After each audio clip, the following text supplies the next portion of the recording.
All right, everybody, we are live. Sorry about the technical difficulties. We had some microphone things going on, but welcome back to another outstanding episode of the Square Table Degenerates. Today, we welcome presenter of the Heritage Chart, UK DJ, the legendary Mike Reed. How are you today, sir?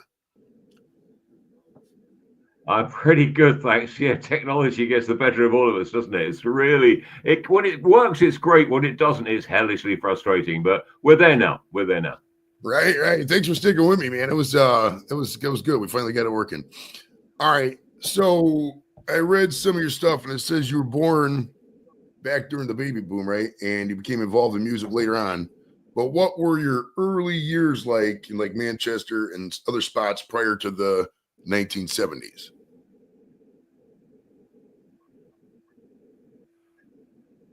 Well, I was born in Lancashire near Manchester, but I grew up in Surrey.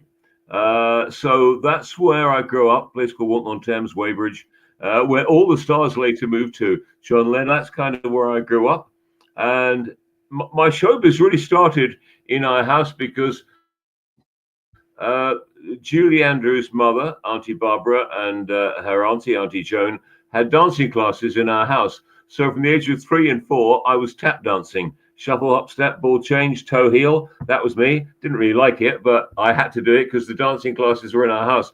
And they put me on stage at a very young age. So that was good from a really young age. And at 7 or 8, I was on stage playing Shakespeare. And what was good, was that it taught you to work as a team, that you weren't an individual, you were, but you were within the team. It taught you the confidence of going out on stage, of learning your lines, of talking to an audience, of projecting. So all those things I didn't know kind of stood me in good stead for radio and TV later. So yeah, that was I didn't really like the dancing bit, and my mother made me have lessons until I was in my early 20s. But really, I wasn't a dancer. So yeah, college I wrote a musical, edited the magazines, wrote my first book of poetry. So that was the area that I wanted to go in. So I kind of knew. I was very lucky. I kind of knew what I wanted to do early on.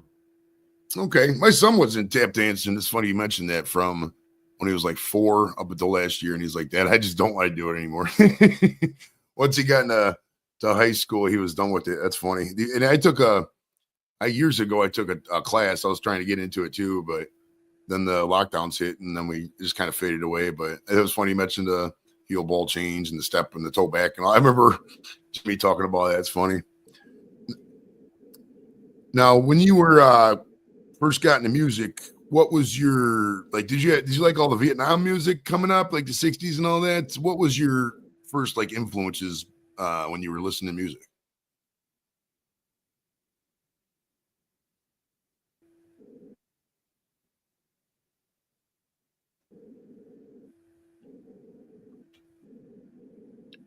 Did you hear that last question?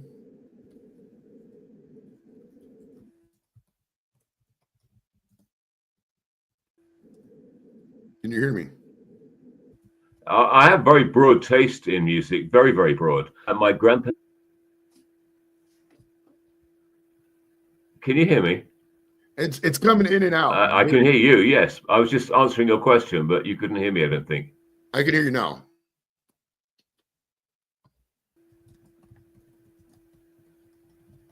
You can't hear me.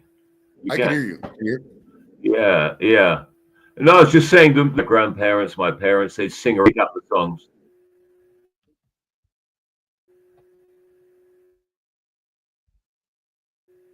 Yeah. Do you want me to carry on doing the? Yeah. Your Yeah, we connection can is try. spotty. It says right. Yeah, I listened to music on the radio that my parents listened to, my grandparents listened to. Sorry, I can still hear you.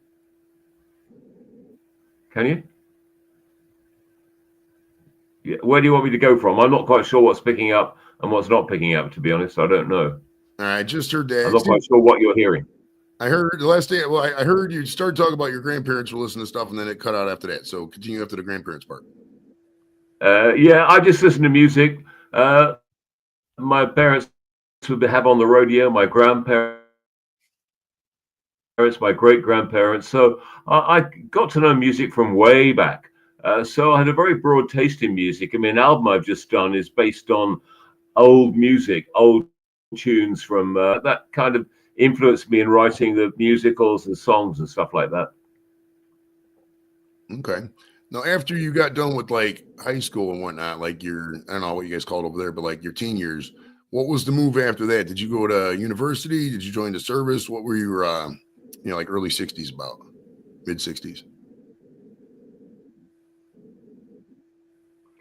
Yeah, well, I went to college later on in the 60s, and that was great fun. Ran the magazine, wrote a musical, wrote my first book of poetry, then just went out and played live and stuff like that. Really started writing, wrote my first books, started writing some books with Tim Rice, then got into radio. I got into radio because I was a cricketer. I was a fast bowler at cricket, and they didn't even audition me. And I said, "Don't you want to hear what I sound like?" He said, "No, you'll be fine. We just want you to open the bowling for our cricket team." So that was how I got into radio. Okay. Now, did you have any crazy jobs before you got into radio, like something that may not even exist now?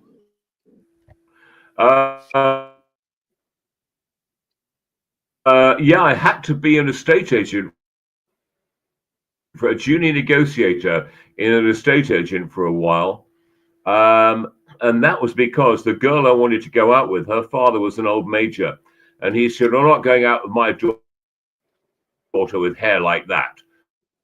So I had to have my hair cut several times. And he said, "Also, you need a job, proper job," because I was in the studio and recording. So yeah, he made me get a proper job. So I worked as a negotiator and an estate agent for a year. It was the second highest seller of houses out of 25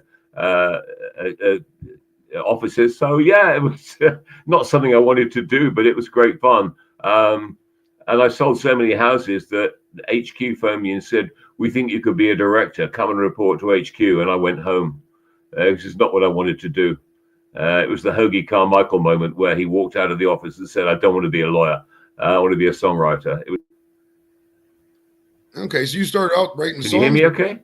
Yeah, I can hear you. You're kind of coming in and out every now and then, but I can still hear you. So did you start out writing the songs before you started DJing, or what was the first stuff in the music? Oh yeah, I started writing songs quite early.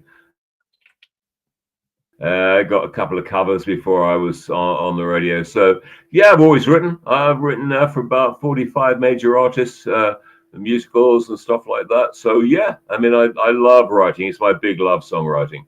It's something. It's not there 1 minute, 20 minutes, half an hour later, you've created something that wasn't there. So it's fantastic. Now, when you first started writing songs, were you influenced by any, were you drinking? Were you smoking any weed? What was your early career? I'm not sure whether you can hear me or not. I have no idea. I can hear you. I can hear you. Now, when you first started writing music, though, did you have any? Yeah. Okay. No, my. You can hear me now? No, I didn't. I just wrote music. Yes, I can. Yeah. Okay.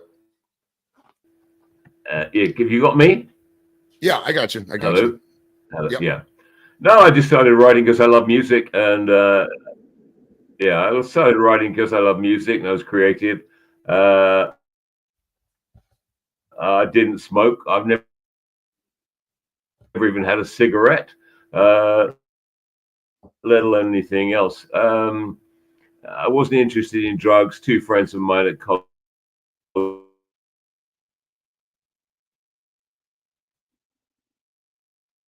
died through taking drugs. Never interested me. So no, I never had any help from behind. No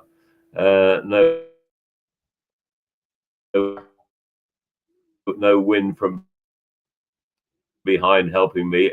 Just stuff I like writing, and I was inspired by other writers, other people.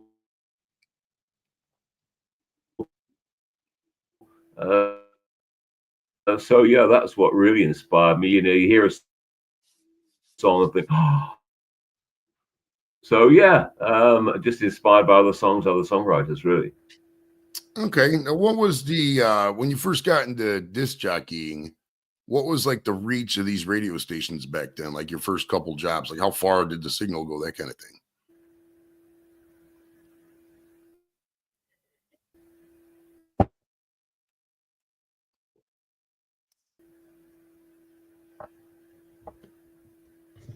Did you hear my I'm last not one? sure you're getting us. Hello, hello. I get it.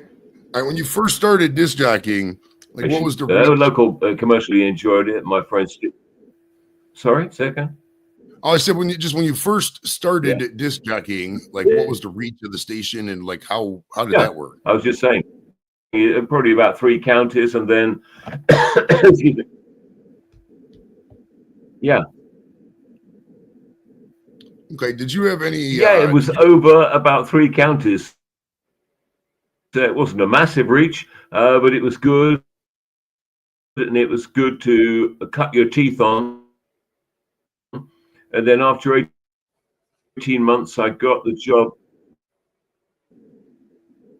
Can you not? You can't hear me, can you? I can hear you, but you're like You coming can't hear in me and because out. I'm answering your question, but you can't hear me. I can still hear you. I can still hear you. I can hear you. Can you still hear me?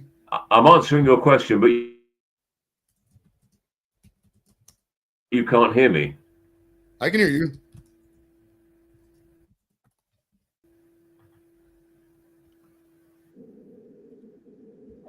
Okay, I was just answering your question, but I stopped because 18 months. Yes, I can hear you. Yeah, yeah.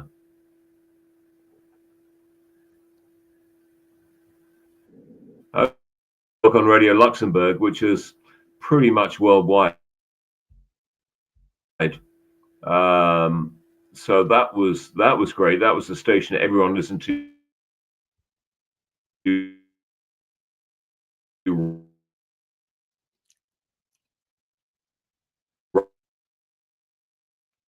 right across Europe, right across the. I was at the front of the queue when the door opened, and then I don't think you can hear me. I can barely hear you. You're kind of in and out.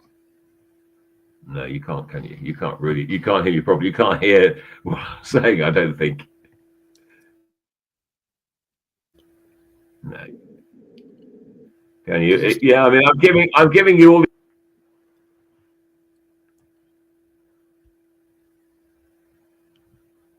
All right. Can you hear me now?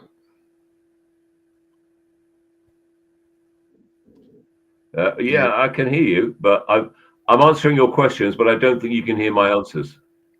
I can hear it like coming in and out. Like I hear it a little bit, and then most of the time it works, and then sometimes it stops.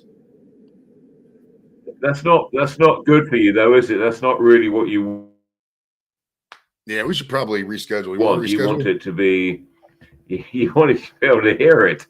Yeah, talk to Michael and do it because I know you can't hear me properly. It is a bit frustrating, but why don't we do that? Because it's probably boring for everyone hearing bits and pieces. So yeah. Yeah. Let's reschedule it. Do you want to do that? Yeah. Okay, good man. Okay. Right. Well, nice to meet you anyway, and we'll reschedule and we'll do it. That'd be great.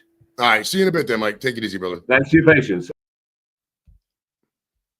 Yeah, we'll reschedule this, guys. His connection was just garbage, so I'll have it up here in a little bit, and be sure to join us Friday when Sean's coming on. This guy Sean. So we'll talk to you guys later. Bye.